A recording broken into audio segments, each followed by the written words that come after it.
नमस्कार किसान भाइयों, स्वागत है आपका आपकी पसंदीदा फसल क्रांति यूट्यूब चैनल में। कृषि की वीडियो देखने के लिए और कृषि की जानकारी के लिए आज ही हमारे चैनल को सब्सक्राइब करें और बेल आइकन दबाना ना भूलें ताकि आपको समय पर कृषि से संबंधित जानकारी मिलती रहे।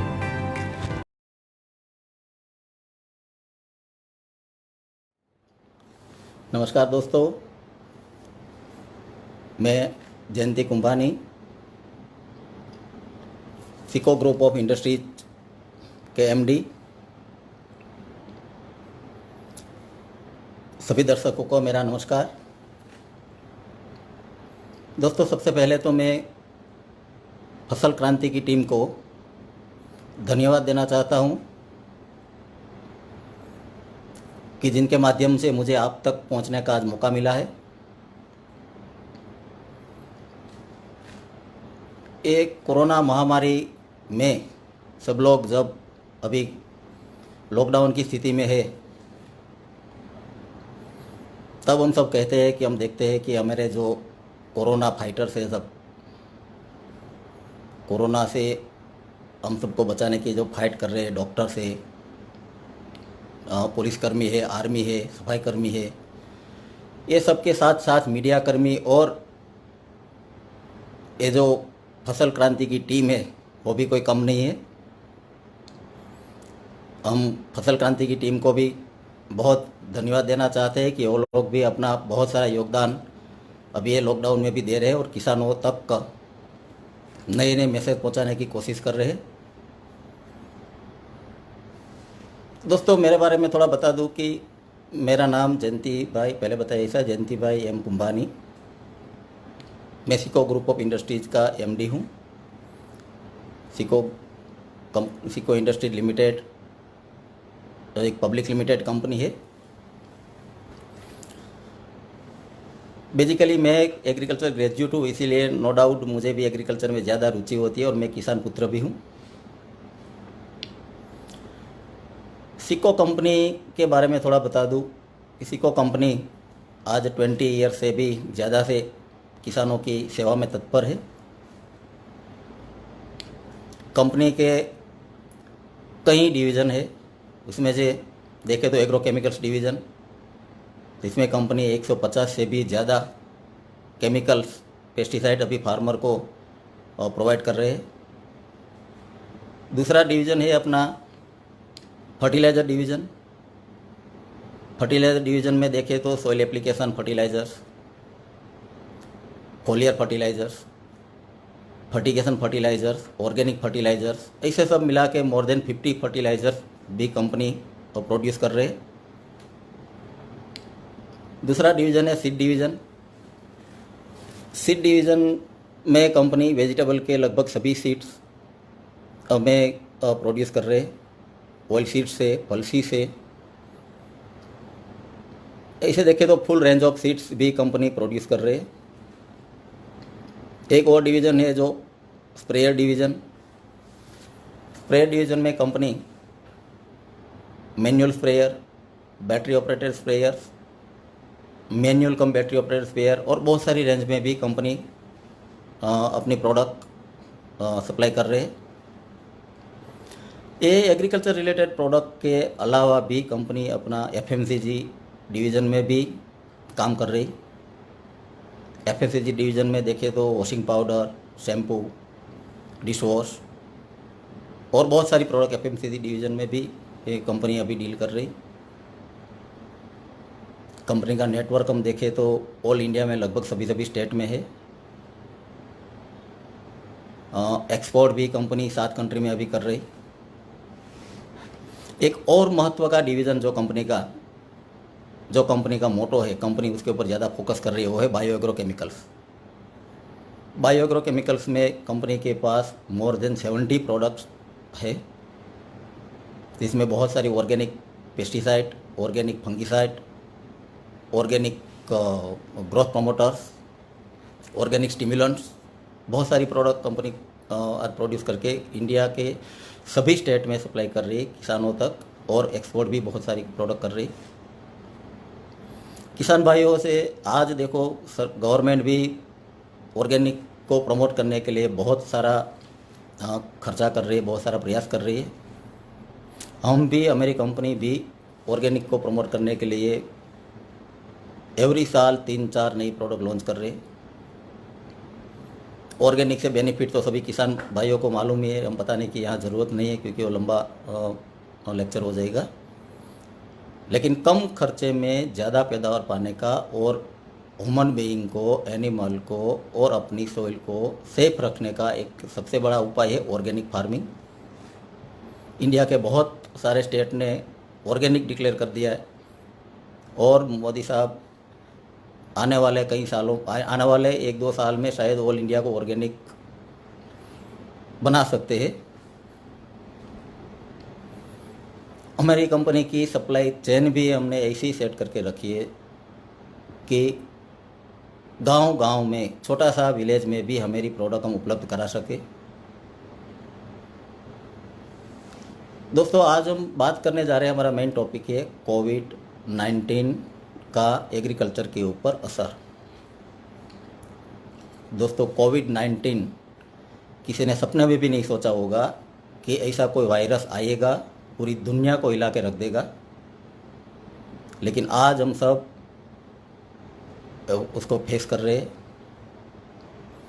किसी को कुछ मालूम नहीं पड़ रहा कि क्या किया जाए, क्या ना किया जाए। सरकार भी बहुत मेहनत कर रही है। सरकार इसके पीछे बहुत खर्चा भी बहुत कर रही है। हम सब भी अपनी तरीके से योगदान दे रहे हैं, लेकिन इसका कोई प्रॉपर सॉल्यूशन अभी तक नहीं है और कब तक चलेगा ये भी किसी को मालूम नहीं है। इन बिटवीन हमें इसके बीच से रास्ता निकाल के हमारा रूटीन पकड़ना है। इसके डर से हम यदि बैठ जाएंगे तो वो चलने वाला नहीं है। अभी हमें कोरोना के साथ जीना पड़ेगा और कब तक जीना पड़ेगा ये अभी नक्की नहीं है। मेडिकल साइंस भी अभी ये कोरोना वायरस से हिल गया पूरा, इसका कोई प्रॉपर सॉल्यूशन नहीं मिल रहा। मोदी साहब बोल रहे हैं कि घर के अंदर रहो और ऐसे ही उसको एक कंट्रोल है, तो वो सही बात है। सोशल डिस्टेंस रख के हमें उसका पालन करना है। गवर्नमेंट का नया जो रूल्स है उसको हमें फॉलोअप करना है। सरकार को सहयोग देना है। हमें बचाने के लिए सरकार कर रही है, हम बचेंगे। हमें हमारे फैमिली को बचाना है और हमें हमारा समाज को बचाना है, हमें हमारा देश को बचाना है। कोविड-19 की वजह से दोस्तों देखा जाए तो सभी सेक्टर के ऊपर असर पड़ा है। सबका माइंड ब्लैंक हो गया है पूरा, क्या किया जाए। सुबह उठते हैं तो मालूम पड़ता है कि मैं कहाँ हूँ, मैं क्या कर रहा हूँ, मैं कौन सी सर्विस कर रहा हूँ, मैं कौन सा काम कर रहा हूँ। किसी को मतलब पूरा डिस्टर्ब कर दिया है, सबका माइंड डिस्टर्ब कर दिया। अभी कोविड-19 की वजह से किसान भाइयों के ऊपर जो असर पड़ने वाला है उसकी थोड़ी बात करेंगे। सपोज इंडस्ट्रीज की बात करते हैं, एग्रीकल्चर रिलेटेड इंडस्ट्रीज जो डायरेक्ट फार्मर से जुड़ी हुई है। इसमें agrochemicals, fertiliser, seed, sprayer, harvesting equipment, बहुत सारे इक्विपमेंट हो जो किसान भाइयों को डेली रूटीन में काम में आता है। उसकी बात करें तो किसान भाइयों के लिए सरकार ने बहुत सारे पैकेज की घोषणा की है। किसान भाइयों को लॉकडाउन में भी बहुत सारा बेनिफिट दिया है। उसको रोकना नहीं है, उसको फार्मिंग के लिए जाना है, उसको कोई पास की आवश्यकता नहीं है। बहुत सारा गवर्नमेंट ने रिलैक्सेशन रखा है। लेकिन फार्मर जब फार्मिंग करने जाते हैं तो उसको खाली फार्मिंग के लिए जो जुड़े जाते हैं वो इक्विपमेंट, फर्टिलाइज़र, पेस्टिसाइड, उसका पूरा सप्लाई चेन डिस्टर्ब हुआ है। तो इसकी वजह से भी फार्मर की फार्मिंग पे बहुत असर पड़ रहा है। इंडस्ट्रीज़ की बात करें तो इंडस्ट्रीज आज जो एग्जांपल दे रहा हूँ कि 1 लाख लीटर जिसका प्रोडक्शन कैपेसिटी था पर डे का, वो आज 5,000 लीटर पे आ गया। रीज़न वही है, लेबर नहीं है। लेबर है कहीं तो रॉ मटेरियल का सप्लाई नहीं है। रॉ मटेरियल का सप्लाई में भी बहुत सारा रॉ मटेरियल की ज़रूरत पड़ती है। उसमें एक रॉ मटेरियल भी नहीं है तो भी पूरी प्रोडक्शन चेन रुक जाती है। तो इंडस्ट्रीज भी बहुत सारा मुश्किल अभी फेस कर रही है। उसमें भी निकल के इंडस्ट्रीज को भी उसको फेस करते करते उसमें से ही रास्ता निकाल के आगे चलना है। ये सप्लाई चेन में ट्रांसपोर्ट मेन पार्ट है। ट्रांसपोर्ट आज की डेट में देखें तो कोई प्रॉपर ट्रांसपोर्ट की सुविधाएं फुल फोर्स से नहीं चालू है, जिसकी वजह से भी रॉ मटेरियल की तंगियाँ जो ऊभी हो रही है, उसकी शॉर्टेज ऊभी हो रही, वो कब तक चलेगी वो कोई नक्की नहीं है अभी। इनकी वजह से हम चाहते हुए भी फार्मर लोगों तक अपना प्रोडक्ट नहीं पहुंचा रहे, और पहुंचा रहे तो बहुत दिक्कत से पहुंचा रहे, और पहुंचा रहे तो बहुत कम मात्रा में पहुंचा रहे। ऐसी सभी दुविधाएं आ रही है। अभी किसान भाइयों को ये फेस करना पड़ेगा अभी थोड़ा टाइम। अभी सीज़न 1 चालू होने वाला है। सोइंग का जो सीड का अभी ऑलरेडी किसान भाइयों ने परचेज चालू कर लिया है। उसमें भी किसान भाइयों का मनपसंद का सीड अभी मिलेगा नहीं मिलेगा वो अभी 8-10 दिन के बाद ही फाइनल हो सकता है। लेकिन किसान भाइयों को मेरा एक अनुरोध है कि अभी कोई चीज़ का स्टॉक ना करे और अपनी क्रॉपिंग पैटर्न ना बदले कि भाई अभी कॉटन नहीं मिल रहा है इसलिए मैं दूसरा क्रॉप पे जाऊंगा। अभी वेट कीजिए, अभी सब ठीक होने वाला है। तो क्रॉपिंग पैटर्न प्लीज़ मत चेंज कीजिए, क्योंकि आपकी क्रॉपिंग पैटर्न आपके वहाँ वेदर कंडीशन के और सॉइल के ऊपर डिपेंड है। यदि आपने क्रॉपिंग पैटर्न चेंज किया तो प्रोडक्शन में भी आपको दिक्कत आ सकती है। दूसरी बात, किसानों का एक मेन जो प्रश्न हो रहा कि सपोज चालू हो गया, अभी सीड भी मिल गया, लेकिन सोविंग के लिए जो लेबर का प्रॉब्लम अभी आ रहा, लेबर सब इधर उधर चले गए, तो लेबर का एक बड़ा इश्यू आने वाला है। सोविंग के बाद यदि रेन अच्छा हो गया तो रेन के बाद वीड जो खरपतवार उसको निकालने के लिए भी फार्मर को थोड़ा दिक्कतें आएगी, क्योंकि लेबर नहीं है। लेकिन मुझे विश्वास है कि अब मेरे देश के किसान बहुत मजबूत है, स्ट्रांग है और कोई भी परिस्थिति का सामना करने के लिए सक्षम है। कोरोना जैसी कोई भी बीमारी यदि दूसरी भी आती है तो हमारे किसान उसे हार मानने वाले नहीं है। ना तो इंडिया के कोई किसान और कोई पीपल्स उसे हार मानने वाले नहीं हैं। हमें इसमें रास्ता निकाल के आगे बढ़ के हमें उसको, ये महामारी को सामना करते करते महामारी को हमें फाइट करना है।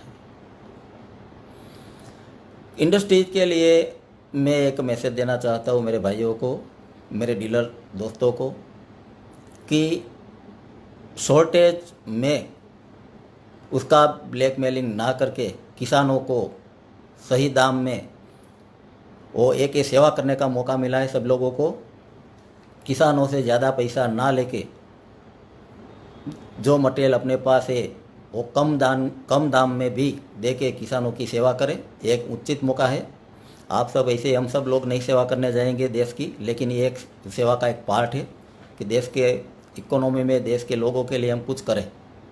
तो डीलर भाइयों, मैं एक आपको विनंती करता हूँ, मेरे कंपनी वाले भाइयों को एक विनंती करता हूँ कि अपने पास जो प्रोडक्ट है वो तुरंत फार्मर को अवेलेबल कराइए। सरकार ने भी ट्रांसपोर्टेशन के लिए बहुत रिलैक्सेशन दिया है, और अपने पास जो स्टॉक पड़ा है वो स्टॉक को किसान भाइयों को सही दाम में, रिजनेबल दाम में उपलब्ध कराइए, क्योंकि किसान ही सबका अन्नदाता है। लॉकडाउन में सभी चक्र बंद हो गया, लेकिन फिर भी किसान लोग हमें दूध, वेजिटेबल्स, अनाज आज की डेट में प्रोवाइड कर रहे हैं। इसीलिए हमारा सबसे बड़ा तो भगवान किसान ही है। हमें उसकी इज्जत करना है, हमें उसको मान सम्मान देना है। अभी देखो दोस्तों, कोरोना की वजह से पूरा अर्थतंत्र, देश की इकोनॉमी इतनी डिस्टर्ब हो गई है कि उसको हमें सबको मिलके उसको खड़ा करना है। पहले के जैसा हमें उसको, उससे भी पहले से जो था उससे भी हमें बहुत अच्छा करके हमें इकोनॉमी की बहुत ऊपर ले जाना है, क्योंकि हम एक महासत्ता बन पाए। और मोदी साहब का एक सपना है कि भारत को हम महासत्ता देखना चाहते हैं, हम बनेंगे। ऐसी चाहे कितनी भी बीमारी आए, इंडिया वाले का कुछ नहीं बिगाड़ सकते। इंडिया के पीपल बहुत स्ट्रांग है और इंडिया में लोगों का जो एक संगठन है साथ देने का, वो कि कोई नहीं तोड़ सकता, चाहे कोरोना आए या कोई और बीमारी आई। तो किसान भाइयों, आप घबराइए मत, कोरोना से लड़िए। कोरोना से डरने की ज़रूरत नहीं है, खाली सावचेती, गवर्नमेंट भी बोल रही है कि सावचेत रहने की ज़रूरत है, डरने की ज़रूरत नहीं है। आप आपका किसान भाइयों, आप आपका काम चालू रखिए, हम सब इंडस्ट्रीज वाले आपके साथ हैं। और आप जल्दी से जल्दी सोइंग से पहले, आपकी सीज़न चालू होने से पहले, यह महामारी से हम ज़रूर बाहर निकलेंगे और आपका रूटीन फिर से पहले की तरह नॉर्मल हो जाएगा, ये मुझे आशा है। और मैं भगवान से प्रार्थना करता हूँ कि भगवान किसानों को, सभी लोगों को और भी ज़्यादा स्ट्रांग बनने की हिम्मत दे। धन्यवाद दोस्तों, नमस्कार, जय हिंद, जय भारत।